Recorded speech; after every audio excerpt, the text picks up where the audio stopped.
Hello les amis, مرحبا بكم في هذه الفيديو الجديدة اللي هي une nouvelle vidéo اللي la première fois غنديرها. C'est une vidéo spéciale Netflix. Donc غادي نهضر على les meilleurs films selon moi ou les films que je vous recommande à voir sur Netflix. Donc في هذه la période ديال الكونفينمون on a rien à faire كنتفرجوا وداكشي. دونك كنشوف بزاف ديال لي بوست في فيسبوك ولا في انستغرام recommandez-moi un film, recommandez-moi un film. Alors دابا غادي نريكوموندي لكم 10 ديال الافلام اللي بالنسبه لي انا لي ميور فيلم ديال نتفليكس.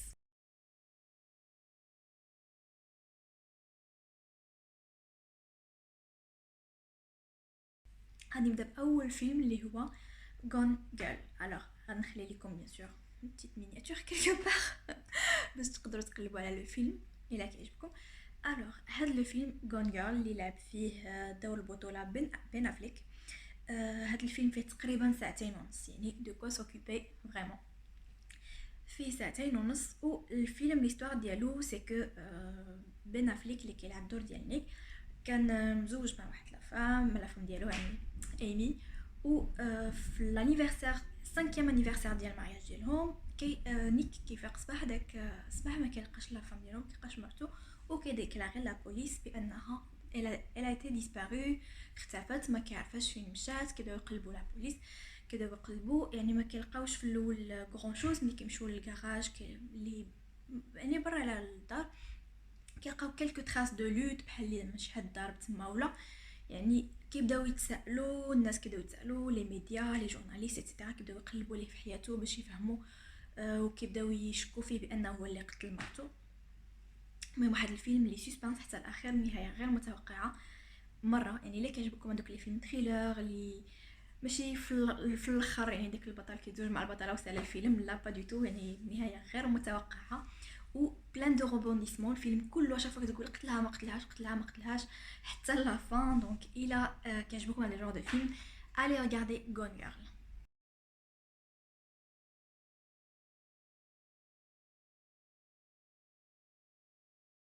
لو دوزيام فيلم كو جو ريكوموند هو بيرد بوكس. بيرد بوكس اللي لعبت فيه دور البطوله ساندرا بولوك اللي خرج في الاخر ديال 2018.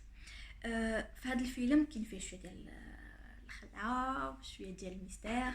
دونك القصه ديالو سي كو يعني في العالم كامل صابت واحد بحال النوع ديال الفيروس ولا ما عرفوش شنو، يعني بحال كاينه شي قوه خارقه الا شفتي في الهواء شفتيهم كتموت، يعني ما كتبقاش عندك الحياه. ف يعني الناس ما كيفهموش شنو واقع، كيمشيو يتخباو.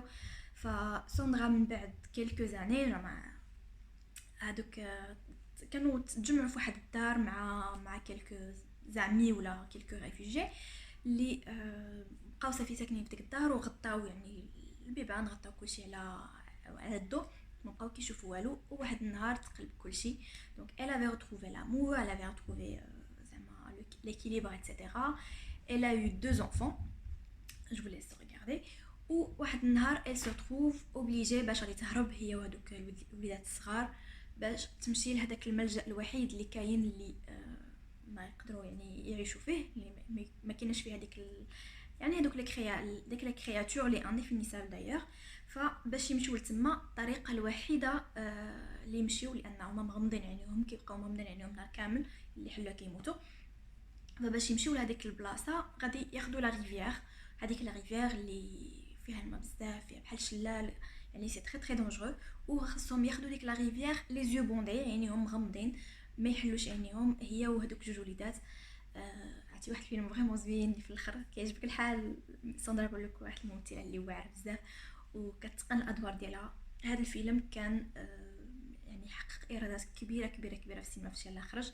و selon moi c'est l'un des meilleurs films Netflix ou l'un des meilleurs films صراحة à voir absolument.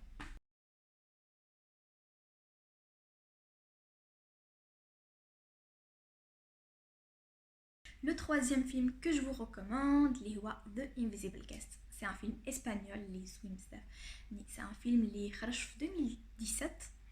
Ouais, 2017 où yani, l'histoire se passe avec des flashbacks. Elle se passe dans la chambre d'hôtel Floul. Donc avec le héros il se lève, كيلقى sa petite amie sans vie ميتة وعمر بالدم etc. et la police في الباب. Donc convaincu son innocence, ouais, c'est un businessman qui معروف واللي عنده سمعة زوينة بزاف وعنده فلوس زعما ناجح في حياته.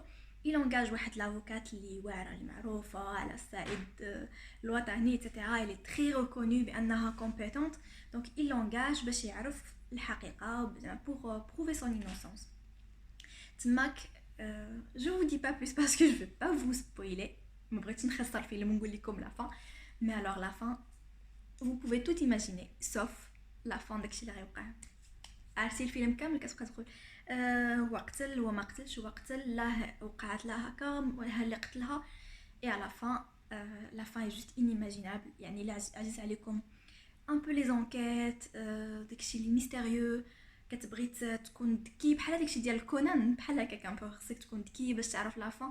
et la fin est vraiment inimaginable. انا بعدا jamais j'aurais pensé à ديك la fin. c'est un très très bon film franchement. من هنا بديت كنتفرج افلام الاسبانيول كيعجبوني بزاف دوبي لا كاسا دي بابيل وهذا الفيلم هذا انفيزيبل جيست. بيان سور في نتفليكس كتقدروا ديروه بالانجلي تقدروا ديروه بالفرنسي بالعربيه تو سكو vous voulez.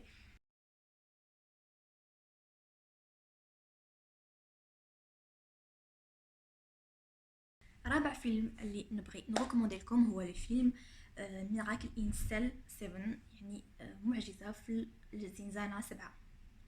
هذا الفيلم هذا اللي هو اون ادابتاسيون نورمالمون ديال لا فيرسيون كوريان لان كان خرج ديجا فيلم كوري اللي عنده نفس القصه. و هذا سي ان فيلم تركي اللي كنهضر لكم عليه اللي خرج في نتفليكس ديرنييرمون سا في جوست كيلكو سيمين باش خرج في نتفليكس وهو في لي سال ديال السينما خرج يمكن في اكتوبر في لا تركي. سي ان فيلم ترك مي ça n'a rien à voir donc مع les films turcs que je regarde d'habitude.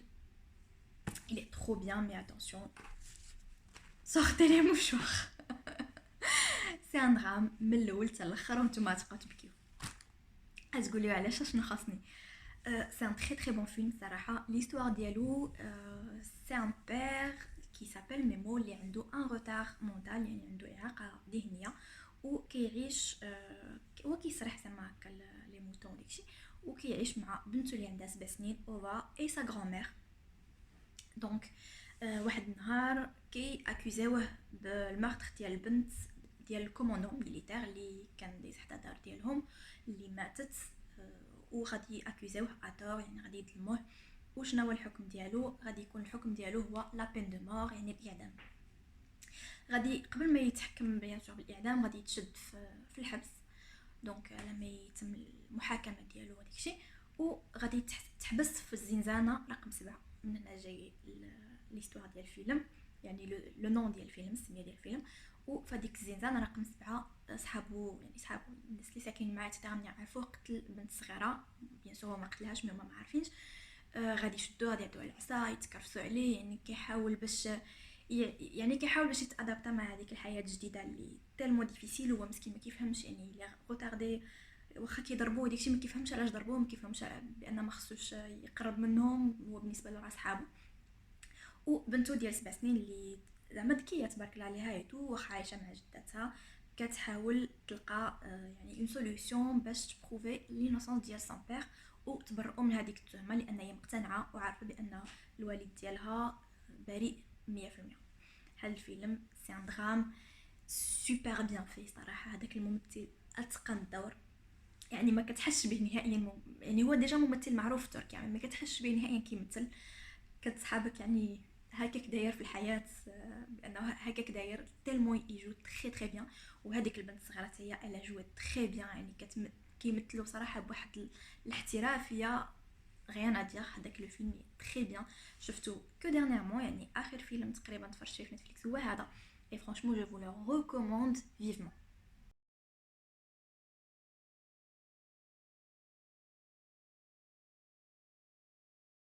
خامس فيلم اللي كنصحكم انكم تشوفوه هو Fall from Grace الاسم ديالو بالانجلي. هذا فيلم جديد في نتفليكس خرج في 2020 و سي ان فيلم امريكان. l'histoire ديالو سي une femme noire اللي كانت عايشه حياتها عادي جدا jusqu'au jour où elle trouvera l'amour, quelqu'un de très très jeune qui s'approche d'elle, qui lui promet la vie entière ou كلشي. donc elle lui fait confiance كتزوج به et après elle commence en fait كتبقى تعرف كتبقى تشوف يعني دي ميستير ديال اللي كيديرهم راجلها. ف نورمالمون سولون ليستوار كتقتلو، كتمشي للحبس، وفي الحبس كتجي واحد لافوكات اللي هي يعني جديده، واحد لافوكات يلاه تخرجات من جون، مازال ما عندها لا خبره لا والو، ما كتعرفش يعني ما عندها لا خبره لا والو، ما كتعرفش كيفاش تدافع على الناس، ولا مازال يعني يلاه عطاوها لها في المحكمه غراتويتمون، لان هي ما كان عندها حتى شي حاجه، كان عندها كريديات وكل شيء. هذيك لا فام يعني مشى لها كل شيء، يعني مشى لها راجلها، مشى لها دارها، مشى لها فلوس، كلشي الحياه ديالها انهارت. فهذيك المحاميه يعني بدات كتطرح عليها اسئله، وبغات تفهم علاش وصلت لهذيك الحاله، كيفاش حتى كانت انسانه بدارها بفلوسها خدامه عندها تري بون بوست في لا بنك، كيفاش حتى وصلت لهذيك الحاله انها اون فام فوشي ما عندها حتى ريال.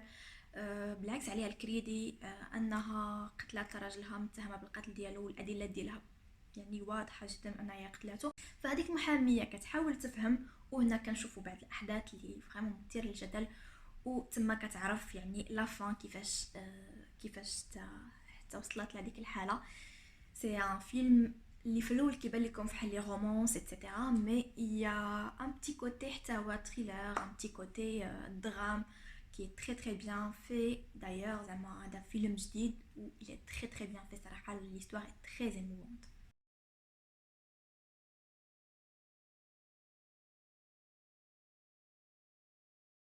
خامس فيلم غادي نهضر لكم عليه هو Unbroken، اولا بالفرنسي سميتو Invincible.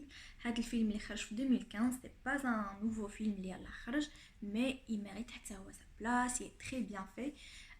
ليستوار سي واحد العداء اللي اولمبي، يعني بطل ديال في الجري، اللي غادي يتونجاجا في لا مارين نو في لافياسيون في لافياسيون في لا دوزيام غير مونديال، اللي غادي يكون يعني بحال شي بطل في لا غير مونديال في ديك الوقيته، هو امريكي طبعا. واللي غادي يطيح بهم لافيون ملي غادي يكونوا اون ميسيون، غادي يطيح بهم الطياره في وسط من البحر، غادي يكون هو وشي صحابو كلهم غادي يموتوا، غيبقاو غير ثلاثه اللي غادي يبقاو دون ان بوتي، عرفتي دوك الباطوات الصغار ديال الريسكيو ديال الانقاذ غونفلابل، تما فاش غادي يعيشوا، يعني عندهم قرعه ديال الماء اكسيتيرا. دونك عرفتي شي 40 يوم يمكن في ديك الشمس كيحاولوا انهم يعيشوا، ملي كيحسوا بانهم سافره، واخيرا جا الفرج، غادي يلقاو بان هذاك الفرج اللي جا، داك الباطو اللي لقاهم هو ان باطو جابوني، والجابون بيان سور كانت في حرب مع لي ستازوني. دوكو غادي ياخذوهم وغادي يديوهم لواحد لو كون ديال لا غير، يعني بريزونيي تمايا، غادي يشدوهم في الحبس وغادي يتكرسوا عليهم ديال بصح. هذا الفيلم هو حياه دي حقيقيه ديال هذاك البطل لوي اللي سميتو لويس.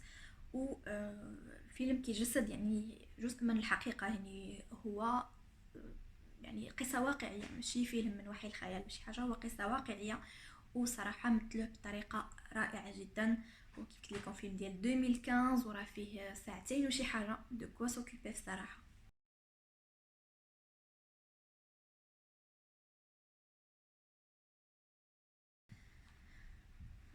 الفيلم السابع اللي بغينا نهضر لكم عليه هو الفيلم دونت بريث. هذا الفيلم اللي خرج في 2016 وهو ان فيلم امريكان. سي ان فيلم شويه ديال الخلعه كمان، الا ما كنتش كيعجبكم الافلام ديال الخلعه والافلام ديال الظلام، باسي فوت شوما باسكو الحقيقه انه فيلم كيخلع. القصه ديالو هو تخوا زادوليسون اللي كانوا مولفين كيديروا دي كومبريولاج، لان واحد فيهم خدام الاب ديالو في شركه ديال اللي كيجيريو لي زالارم داكشي بالكاميرات وهذا، وكي يعني كياخذ لي كود ديال الالارم وكيديزاكتيفيوها وكيجيهم كومبريولاج ساهل.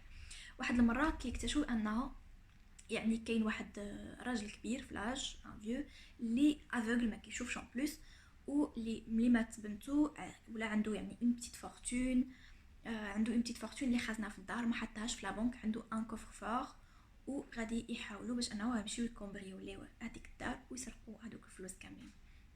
دونك غادي يمشيو بثلاثه بهم، جوج ولاد وبنت، غادي يدخلوا للدار، يفون غيسير انهم يدخلوا وتما غادي يتمناو لو كانهم ما دخلوش، غادي يوليو هما راسهم تيقلبوا يعني يعيطوا للبوليس، ماشي مدار ولا تيقلب يعيط على البوليس. هذاك اللي ساكن تما في الدار سي ان انسيان ميليتير و بسيكوبات، دونك غادي يدوزها عليهم ديال بصح، ويتمناو انهم يكون ما جاوش نهائيا، وكيتمناو انهم يعني شي حد يحيط للبوليس ولا البوليس يجيو، يعني كيوليو هما باغيين لاغم تاكتيفا ولا شي حاجه باش يجيو البوليس. سي ان تري بون فيلم، ولكن الى ديكونسيي الموان سيزون تيلون كيخلع.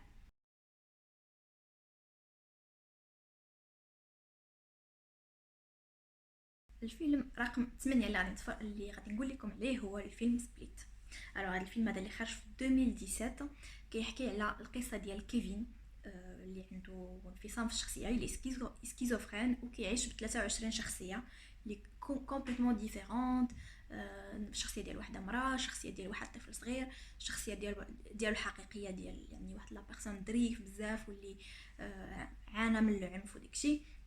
بزاف ديال لي بيرسوناليتي، يعني 23 شخصيه اللي كان اللي يعني الطبيبه ديالو النفسيه البيكياتر ديالو دكتور فليتشر كانت عارفاهم كاملين، ولكن تيخبي اون اوتر بيرسوناليتي اللي ما قالش لها عليها. وغادي يكون هذيك لا بيرسوناليتي اللي غادي تدفعو باش انه غادي يختطف 3 ديال البنات 3 ادوليسونت، وغادي يحطهم في القبو، يعني في لاكاف ديال واحد البلاصه مشهور ديال لوزو ديال حديقه الحيوان. ما يعرفوش راسهم منين يخرجوا، ما يعرفوش راسهم منين يهربوا، منين غادي يهربوا. وتما غادي يبداو احداث اللي جدا مثير، لان الطبيبه كتبقى تحس بان شي حاجه ما هياش فاش كيجي، يعني كتحس بان كاينه واحد الشخصيه اخرى اللي ما قالش لها عليها، او لا يعني شي جانب من شخصيه من الشخصيات يعني طغى اكثر من الاخرين. فهي كتحاول انه يعني كتحاول توصل للحقيقه، بينما هذوك 3 البنات وحده منهم كتحاول يعني انها تهرب. بيان سور 3 بهم كيعرفوا كيحاولوا انهم يهربوا، ولكن وحده فيهم ذكيه وكتحاول انها تهرب بطريقه ذكيه على الاخرينات. فهاد الفيلم هذا فريمون كنصحكم به، بيان سور الا كنتو فوق من 12 عام. جو بونس كلشي اللي غيتفرج هنا دونك كلشي فوق 12 عام، يعني المهم تخليوش الدراري الصغار يتفرجوا لان غيتخلعوا. الفيلم كيشرح لك يعني بطريقه ما عرفتش كيفاش يعني كيفاش كيعيشوا لي سكيزوفرين، كيفاش كيتقمصوا هذوك الادوار ايتترا. وهذاك الممثل ادى الدور بشكل رائع جدا صراحه، كان واعر بزاف. وهذا الفيلم هذا جو فو لو كونساي فيفمون. هو واخا خرج في 2017 سي با تري تري نوفو فيلم، مي كاين في نتفليكس و جو بونس كاين حتى في انترنت sur d'autres sites. Franchement, je vous le recommande vraiment à voir absolument.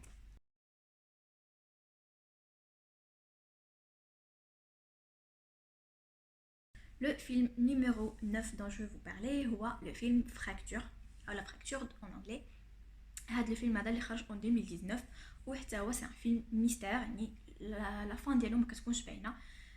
بالاول ما كتبقاو تفهموا والو شنو وقع، حتى الاخر عاد كتفهموا شنو وقع بالضبط. اي سي تري شوكون، يعني صدمه كبيره في الاخر. الفيلم يعني فيه الشخصيه الرئيسيه ري اللي كيكون هو مراته وبنته الصغيره في لا فواتور غاديين في اوتوروت، وواحد الوقيته كيوقفوا باش يرتاحوا ويريحوا رجليهم داكشي، وبنتهم كطيح، يعني كيكون واحد الكلب تما مسعور كيقرب منها، كتهرب وكطيح وكتهرس. ملي كتهرس كيديوها هما كيجريو، يعني هو كيجري لوبيتال لي زورجونس. يعني مراته وبنته غيدخلوا باش يديروا واحد الراديو اي ام. هو بالعيا غادي ينعس في لا سال داتونت في القاعه ديال الانتظار ديال لي زورجونس. ملي كيفاق كيلقى راسو كيمشي كيسول على بنته ولا مرته، ما كاين حتى شي تراس ليهم، يعني لوبيتال ما كاين حتى شي تراس عندهم نورمالمون لا ليست ديال الناس اللي كيدخلوا هما ما كاين حتى شي حاجه. دونك كيبقى يشك بان لوبيتال يعني داروا شي حاجه، كيخبيو شي حاجه، كيعيط على البوليس اللي في الاول كيبقاو يقلبوا، من بعد ما كيلقاو حتى شي حاجه هو يلاش با لافير كيبقى يقلب، يعني عند بالو هو عارف بان حط مرتو تمايا وحط بنته، ما يمكنش غادي يختفيو بهذه السهوله. فالفيلم صراحه لا فان ديالو تري شوكونت، لا فان ديالو يعني غير متوقعه نهائيا. فاش كتبقى تتفرج كتقول مراتو هنا وهي وبنته شنو قالهم في الاخر. ça n'a rien à voir à part il a كنتي vraiment très très très fort. sinon la fin est vraiment pas prévisible ou شي حاجه اللي كتخلي الفيلم très très bien.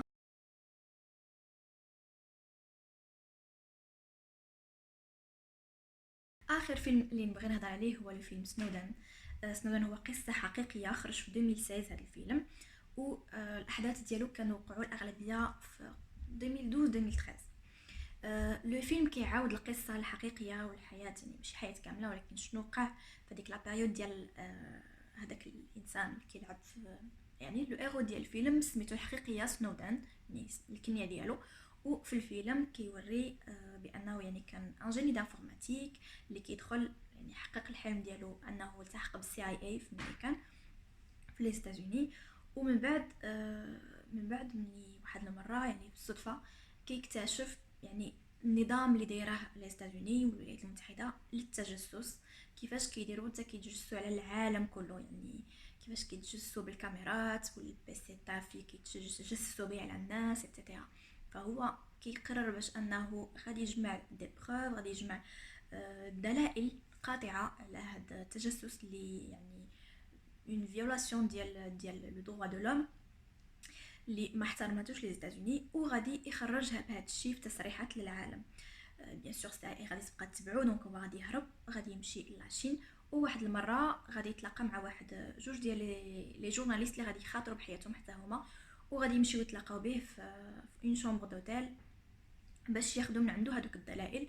دونك عطاهم هذوك الدلائل وتماك تفضح كل شيء، يعني تفضحت القصه ديال لي ستادوني ولو كومبلو ديال كيفاش كيتجسسوا على العالم، كيفاش كيتجسسوا يعني عبر التليفونات، عبر المواقع، عبر بزاف ديال الحاجات. كيقدروا يتجسسوا على بنادم حتى من واخا البيسي ديالك تخليه طافي تترا. يعني كنا كنسمعوا دوك الاشاعات شحال هادي وما كناش كنتيقوهم، كنا كتخلي البيسي ديالك وكتجي شي وحدين كيديروا سكوتش. انا كنت ديما كنقول راه غير تخربيقه ولا شي حاجه، حتى شفت داك الفيلم وليت كندير سكوتش باغتو. ف يعني هذا الفيلم هذا واقع قصه حقيقيه، ووراك يعني الكفاح ديال هذيك لا بيرسوناليتي اللي يعني ضحات بحياتها، ضحات بالحريه ديالها، وضحات بالكارير ديالها، لان داك الانسان كانت عنده اون كارير واو في السي اي اي، وكان انجيني دانفورماتيك. ويعني ضحى بكل شيء باش يوري العالم الحقيقه، واللي خلات هاد الحقيقه ديال اللي خلات لي ستاتوني واللي خلات الولايات المتحده دون ان سكاندال في ديك الوقيته في 2013. فهاد الفيلم هذا يلي سوبر بيان في، فيه ساعتين وربع يمكن، المهم اكثر من ساعتين، يعني كيلهي وكياخذ الوقت. ف سي ان تري بون فيلم اللي كنصحكم به، واللي مختلف على هاد الافلام الاخرين اللي نصحتكم بهم. وصل دونك للنهايه ديال هذا الفيديو، كنتمنى ان الافلام اللي عطيتكم ليها فكره نالوا الاعجاب ديالكم، ان هذا الفيديو تنال اعجابكم. الا كنتو شفتوا دوطخ فيلم سور نتفليكس اللي عجبوكم بزاف خليهم لي في التعليق. واكيد من بعد هذا الفيديو غادي ندير دوطخ فيديو على لي سيري، لان انا كنحماق على نتفليكس، يعني جو باس مون طون لابا زعما كنتفرج افلام ولي سيري، كنتفرج بزاف بزاف بزاف ديال لي سيري. دونك الا كان كيهمكم الامر نقدر ندير لكم اون اوتر فيديو على لي سيري نتفليكس، نقول لكم لي سيري اللي كنصحكم بهم تفرجوا فيهم، يمكن 10 ديال لي سيري ولا يمكن حتى اكثر، سا ديبون. نحاول ننوع بيان سور، ما نديرش غير تريلر à chaque fois، mais نحاول ننوع. Voilà, donc dites-moi en commentaire si vous aimez ce genre de vidéo, et n'hésitez pas à me laisser des likes et de vous abonner à ma chaîne pour avoir toutes les nouveautés. Bye bye!